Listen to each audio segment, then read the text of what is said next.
Hey, did you go drinking again? It's the third time this week. When I come home and see that I have to deal with someone like you, an annoying old woman, I can't help but feel disgusted. I have to drink just to tolerate it. Lately, it's been every weekend, and now even on weekdays. Men have social obligations, you know. I work too, you know. Sometimes you should come home early and be a companion for Tom. What do I care? Taking care of the child is the wife's job. Lately, my husband and I have been arguing like this every day. We've been married for 12 years, and his habit of wasting money is a constant headache for me. I'm Kelly, 36 years old. I've continued working even after getting married. My husband is 2 years older than me. Since we aged together and he calls me an old woman, it naturally makes me think he's an old man. Even though I try not to retort in the same way to avoid escalating the argument, we still constantly disagree on matters related to money and our child. I work for a fairly large company, and they have a good maternity and childcare leave system. So my return to work after having a child went smoothly. I have no complaints about my job. My husband also works for the same company, but he changed departments after my return, so we rarely see each other at work. My husband is currently in the sales department, so he has more social commitments than me in the general affairs department, and I understand that he often can't leave work on time. But still, I can't help but think about it. My husband has never once helped with dropping off or picking up our child from daycare. Hey, why don't you pick up our child from time to time? That's your job. Besides, I never even wanted a child in the first place. But the child is already born. It's pointless to say that now. You said that seeing him would make me feel attached, but that is not true. I don't feel attached to him at all. He doesn't even like me. That's because you never play with him. Even when Tom tries to talk to you, you ignore him. I want to relax on my days off. I can't be bothered to take care of the child. Our only son, Tom, is now in the 4th grade of elementary school. He's at an age where he can understand many things. He's surely aware that his father is indifferent towards him. Tom used to talk to him a lot when he was younger, but my husband would just give short and dismissive responses. Hey, Dad! Listen! What? I'm watching TV right now. Don't bother me. I'm sorry. Hey, you can't say things like that. Shut up! I'm tired from work every day. Unlike you in the General Affairs Department, sales requires a lot of consideration. Don't make me tired, even on my days off. It's the same old story. My husband is completely uninvolved in school events and parenting. He has never attended a parent-teacher day or a sports day. It feels like I'm practically a single mother. Even our son has stopped initiating conversations with his father. On top of that, my husband splurges on himself without buying anything for his son. He bosses around the house, and my frustrations keep growing. I try not to complain too much, but I can't help but do so, and there's a reason for that. Actually, when our child turned 3 years old, my husband's debt came to light. Since we both work, we split the living expenses, so I didn't know how my husband was using his salary. But since our child was born, our living expenses increased accordingly. Naturally, our respective shares of the expenses increased as well. We had an agreement to deposit predetermined amounts into a shared account for living expenses. However, even though we only increased it by $200 since our child was born, my husband frequently failed to deposit money on the specified date. When I confronted him, it was revealed that he had debt before we got married. What's more, the debt was still close to $30,000. When I asked him what the debt was for, how much he has been paying each month, and when he expects to pay it off, he just laughed foolishly and said it seemed like it would never end. Well, I've been paying it off with revolving payments. So even if I pay, the balance doesn't decrease at all. What? For a moment, I couldn't believe what this man was saying. In short, he's been making purchases every month that exceed his payments, but because he pays it off with revolving payments, the amount he pays remains the same, and as a result, the balance hasn't been decreasing, but rather increasing over the years. I was filled with anger at how reckless he was. He didn't even have the awareness of being a father. To prevent further wasteful spending, I stopped all the credit cards he had at the time.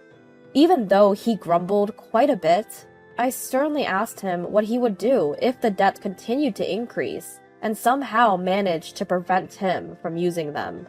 If it were money spent for the family, it would be one thing, but this was debt accumulated for his own luxury. It's only natural for an adult to take care of it themselves. However, because I wanted to repay it as soon as possible, I increased the monthly payment amount, so I ended up covering the majority of the living expenses. It has been 7 years since then, and the debt has long been paid off. Yet, the amount of money my husband contributes for living expenses is less than before.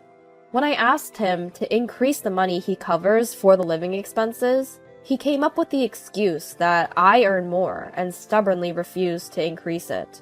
He thinks it's only natural for the one with a higher salary to contribute more as a family. My husband's sales performance is not great either. He's been left behind by his peers and is just rotting away, so he's not committed to his work. That's why he hasn't been promoted. I was promoted to the General Affairs Department manager 2 years ago. As a result, my salary increased compared to my husband's. However, my husband wasn't pleased with that either. I tried to give him advice to motivate him, but he didn't like that either. He said, "What do you know about sales? Don't meddle unnecessarily," and completely ignored my words. Since everything I said only led to arguments, I gradually became less inclined to say anything. Then, one day, my husband told me he was going back to his hometown for a high school reunion. To be clear, his parents had already passed away, and his older brother and his wife live in the family home. My husband and his brother don't get along well and have no interaction at all. They had a dispute over the inheritance when their father passed away 5 years ago. His brother and his wife had been taking care of my mother-in-law, who required nursing care for many years. My husband had completely stayed out of it. I also felt sorry about it, but I had work and couldn't easily go and help. Since our child was born, I had been handling most things on my own, so I couldn't visit my in-laws much, and my mother-in-law passed away 3 years before my father-in-law. That was 1 year before my husband's death came to light. So apparently, my father-in-law had left a will stating that all the assets should be left to my brother-in-law and his wife. I thought it was only natural and told my husband it was okay. However, my husband didn't like that and made outrageous claims. In the end, they reached an agreement to my brother-in-law paying the rightful share. But my brother-in-law got angry at my husband's attitude at the time and told him not to be involved anymore. Knowing all of that, I feel uncomfortable seeing my brother-in-law and his wife, and I haven't had any contact with them since my father-in-law passed away. With the money my husband received at that time, he settled his remaining debt. That's when I found out that even though he claimed he couldn't contribute to living expenses because he increased his revolving payment, he still had over half of the balance remaining. It was a ridiculous lie. He hadn't been contributing to living expenses under the pretense of increasing payments, but had been using it for his own entertainment expenses. It was absurd. When I complained about it, he shamelessly said, "Well, in the end, it got settled, didn't it? And it's because you stopped me from using my cards that my available money decreased. I have no choice but to get it from the living expenses." He completely brushed it off. That's how my brother-in-law cut ties with us. So even if he says he's going back to his hometown, there's no way he can stay at his family home. When I asked where he would be staying, he said he had booked a hotel nearby. It was somewhat sad to think that he couldn't even visit the house where he was born and raised, especially since he was returning to his hometown. However, I chose not to mention it and saw him off. "Daddy, aren't you leaving home today?" "Yeah, that's right." As I watched my husband happily leave, our son called out to him from behind.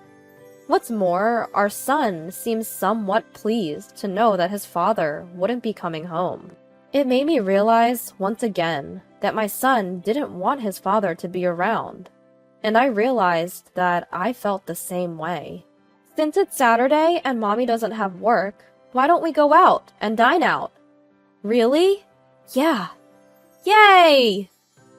Feeling relieved that my husband isn't around, I started to think seriously about our future. But since that high school reunion day, my husband started going out more often. He goes out a lot, especially on his days off, and stays out all night more often. He seems unusually cheerful, and he keeps his cell phone close to him, whereas before he used to leave it lying around on the table. It seems like he even takes it with him to the bathroom and shower. It's suspicious, no matter how you look at it. "Hey, you have been going out more often lately, haven't you? Where do you go?" Just thought I'd work out a bit, so I've been going to the gym on my days off. You know, when you're in your late 30s, your physical strength starts to decline." "Oh, really? Do gyms have accommodations too?" "No, but sometimes I end up having drinks with friends all night. When you are in good shape, you can drink more." "I see. Are you going to keep exercising and play sports with Tom too?" Yeah, that could be an option."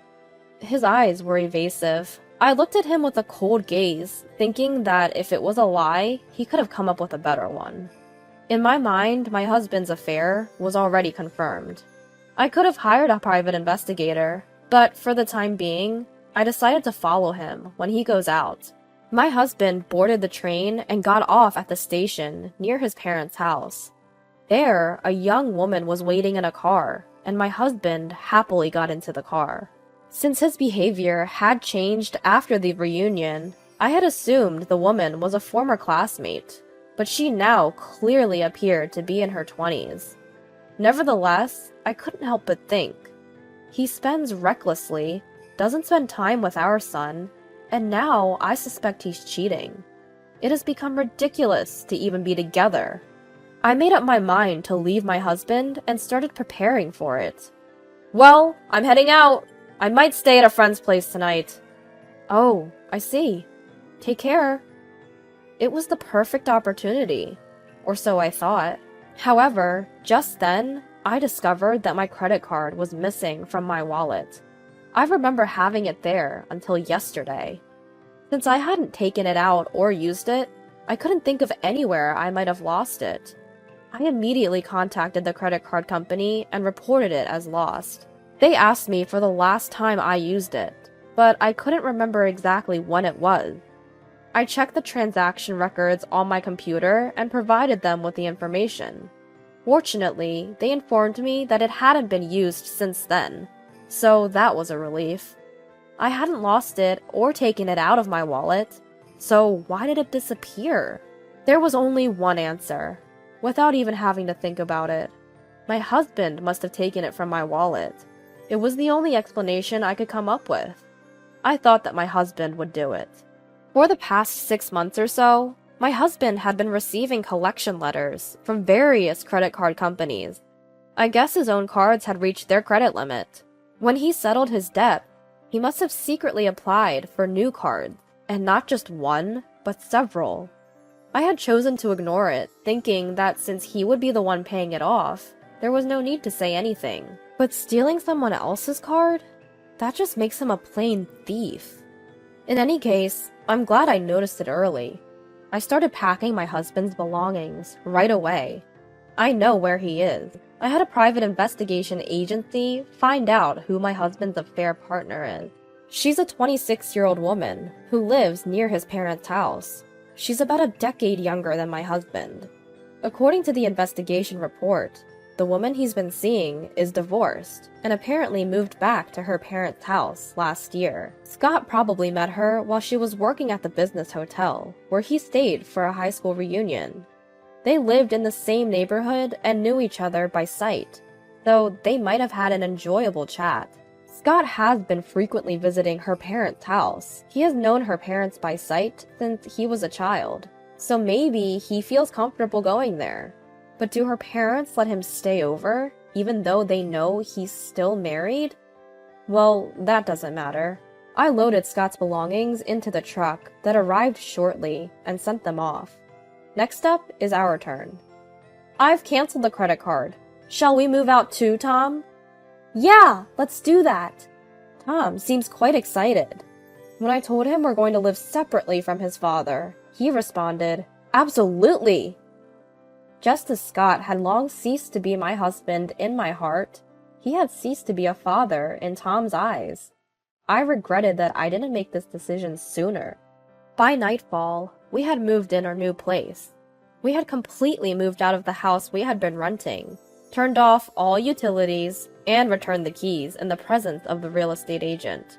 While Tom and I were discussing what to have for dinner, a call came from Scott. Hey!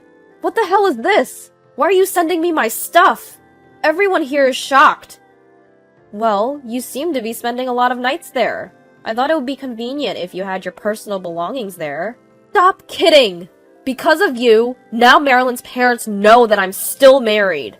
You put the divorce papers in the shipment. Anyway, how did you know where I am? I hired a private investigator. Scott seemed to think his affair was still a secret. I was taken too lightly. Your actions are obvious. I was certain about the affair, but I didn't want to bother investigating who the woman was, as I also have a job. Besides, I wanted solid proof. Proof? It's better to have evidence of the affair to get as much educational expenses for our son as possible. When I come home, you'll pay for this. Home? Where's that? Of course, I mean our house! Oh, I see. You still had the intention of coming back home. That's surprising. Just as the saying goes, it seemed like my husband Scott came back to our home the following day. He must have been shocked to see our old house. Despite the fact that I had sent him filled out divorce papers, it puzzles me why he would think that I would still be in that house. What's more, he tried to use my card today, and was embarrassed to find out that it didn't work. Well, of course, I reported the card as missing. Oh, and I also reported it as stolen to the police. What? Scott's voice was high-pitched. It was obvious that he was anxious about possibly being arrested. But to tell you the truth, I wouldn't be satisfied unless he felt at least that much. I did report it to the police, but sadly, they said that as Scott was a family member, he wouldn't be charged with theft. Furthermore, according to the credit card company, if a family member living with you steals and uses your credit card, it's considered the card owner's responsibility, so the charges won't be waived, which means that I have to pay. I wish I had noticed before it had been used. Scott's infidelity was proven, and the divorce went smoothly. I reported my divorce to the company. As my last name would change, it's a rule to report it as soon as possible when a divorce happens. Incidentally, when I was asked the reason, I slipped out because of Scott's infidelity, and the news quickly spread throughout the company. As a result, Scott has earned the scorn of his colleagues and seems to be getting a lot of cold looks. Furthermore, our company has strict ethical guidelines, so Scott has been demoted and reassigned to work in a branch office. Up until now, I had been paying for most of our living expenses, so naturally, if he continues to spend money as he did before, he will run out. He seems to have finally realized this. In addition to being demoted and having his salary further reduced, he seems to be living in poverty due to having to pay child support, and for the lavish spending he did with his own card. He's been late with his payment. His car has been suspended, and he can't get a new one because he's failing all the credit checks. He contacted me asking to lower the educational expenses for our son, but I couldn't care less, and there's no way I would lower it. Naturally, I firmly refused. Then, he had the audacity to say that he broke up with the woman he cheated on me with and wanted to reconcile with me. That's even more unthinkable. "Never contact me again," I said, and hung up the phone. The woman Scott cheated with not only knew Scott was married, but also hadn't told her parents. It seems that her previous divorce was due to her own infidelity as well, and her parents were furious when they found out. They disowned her and kicked her out of the house. Whether she got my contact information from Scott or not, she also directly called me to ask me to reduce the educational expenses for our son. It's simply unimaginable that she would even come to me with such a request. I refused, naturally, and she was sobbing on the other end of the line. Oh boy. I truly realized how tough being divorced is. Even so, now I'm living a very enjoyable life every day with my son, Tom. Tom seems to be much more relaxed and happier than when his dad was at home. If I had thought from the beginning that he wasn't there, there wouldn't be anything to expect. So it's truly refreshing. I plan to keep working hard at raising my son and my job from now on.